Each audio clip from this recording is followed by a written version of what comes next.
সন্তান যখন জন্মগ্রহণ করে পিতামাতার তিনটা দায়িত্ব এসে যায়। এক নাম্বার দায়িত্ব হলো সুন্দর দেখে সন্তানের একটা নাম রাখা। কিন্তু আজ তো আমাদের সমাজের নাম গ্যাদা প্যাদা দিয়ে ভরপুর। দুই নাম্বার, সন্তান যখন জন্মগ্রহণ করবে সন্তানকে দ্বীনি ইলম আল্লাহর কোরআন শিক্ষা দিতে হবে।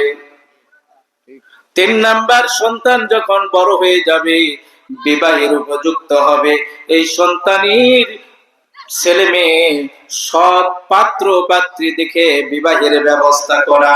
এই তিনটা দায়িত্ব প্রত্যেকটি পিতামাতার দায়িত্ব এবং কর্তব্য।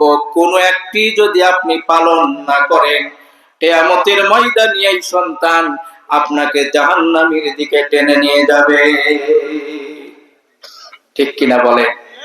সন্তানেরা কি বলবে? আল্লাহ পাক তা কোরআনুল কারিমে বলেছেন, ফাআদাল্লুনাস সাবিলা।